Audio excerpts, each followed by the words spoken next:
Aujourd'hui, nous allons voir une leçon qui s'intitule « Je sais orthographier les homophones du verbe avoir ». Les homophones sont les mots qui vont se prononcer de la même façon. On va donc distinguer pour le verbe avoir le A avec accent et le A AS et A sans accent.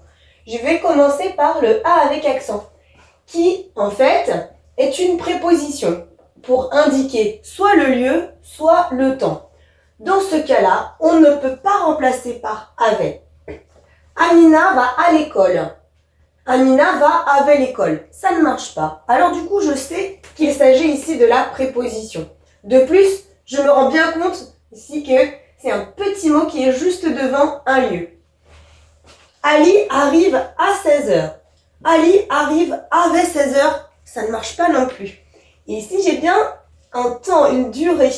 Et donc, le petit mot qui est juste devant, eh bien, amène justement à parler de cette durée. C'est ce qu'on appelle une préposition. Maintenant, A, AS ou A, juste A comme ça, eh bien, en fait, c'est le verbe avoir à la deuxième ou à la troisième personne du singulier. Et dans ce cas, je peux remplacer par avait.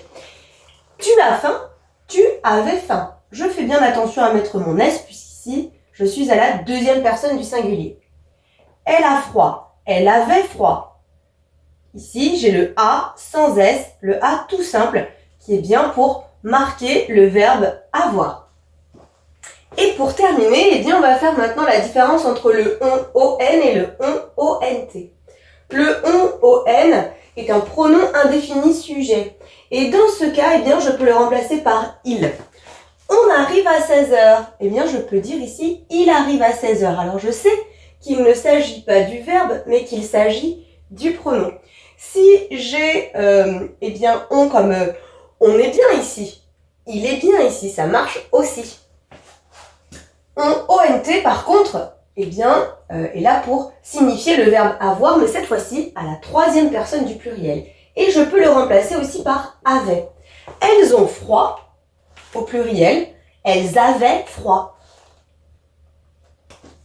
À toi de jouer à présent. Pour voir si tu as bien compris la leçon, je te propose deux petits exercices. Dans le premier, il va falloir compléter soit avec on, donc le pronom, soit ont, le verbe avoir à la troisième personne. Ici, je peux remplacer par il, ici par avait. Tu es prêt? C'est parti. Ils ont soif. Ils avaient soif, ça marche. Hop, et pas ils soif. Donc là, c'est bien le verbe avoir à la troisième personne. On est en avance. Alors, il est en avance, oui, ça fonctionne. C'est donc bien ici le pronom. Et pas avait est en avance. Les enfants ont beaucoup ri. Les enfants, ils beaucoup ri. Non, les enfants avaient beaucoup ri. Oui. Du coup, c'est bien ici le verbe avoir. Elles ont un gros cartable. Elles avaient un gros cartable. Verbe avoir.